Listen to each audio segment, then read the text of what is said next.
Hello everyone, welcome back to another video.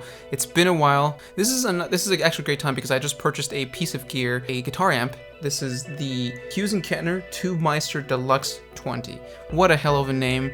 The reason I call this is a review-ish type because it's not going to be a full in-depth specs-wise. It's a guitar amp, it's not overly complicated, but I want to run through a few details, but mainly I want to touch base on why I chose it and how it really applies to my recording situation, which is actually very common, and I'm pretty sure this applies to a lot of you. Okay, some of the technical details. This is a 20-watt all-tube lunchbox style amp. 4 tubes, 2 preamp tubes, and 2 power tubes. Power tubes are 2 L84s and preamps are 2 12AX7s. It's a very common tube set for modern day amps. 2 channels, or 2.5 actually, because you have a clean and you have a lead plus boost, and that boost can only apply to the lead channel. Power soak is really cool. Power soak is a load box, to be honest. It lets you get the best tube saturation drive out of the tubes at lower power levels. TSC is something that I just recently found out, even though this is like a 4-year-old, 5-year-old amp. This automatically sets the tube bias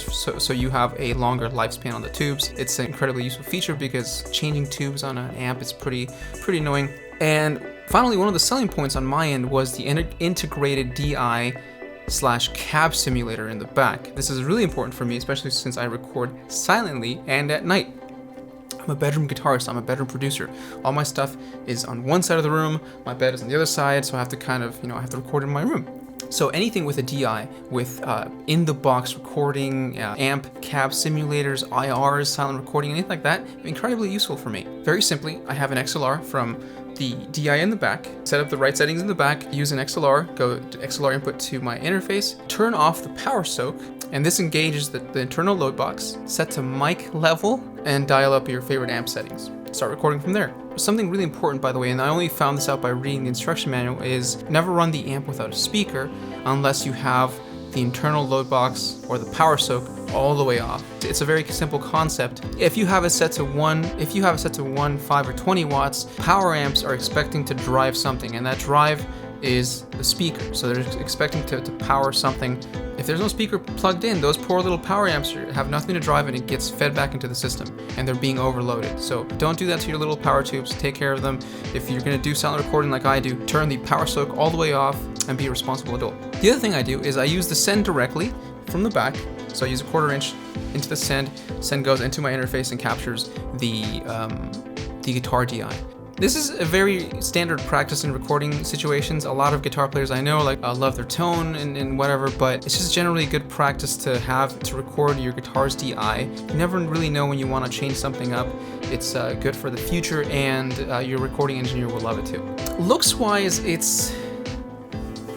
some people love it, some people are not really sure. It's flashy, but it does look really cool on my desk. For my personal situation, for my desk setup, for my recording setup, it looks great. Actually, just alone, by the way, I love the look of the Hughes Kettner style. They have very iconic lighting, blue LED light that just lights up all the internals. One of the things about this one is it has the acrylic faceplate, so you can see everything on the inside.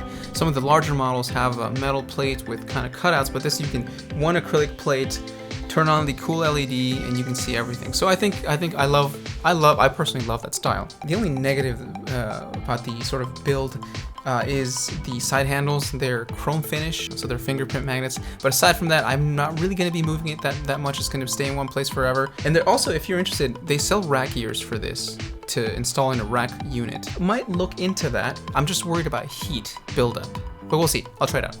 That's it for the video, guys. Fairly quick. I hope this was informative and a little bit entertaining at the same time. My goal is to try to give enough information so you guys can make a purchasing decision, try to bring things into a real world scenario. You guys make a decision from there. Peace out and see you in the next round.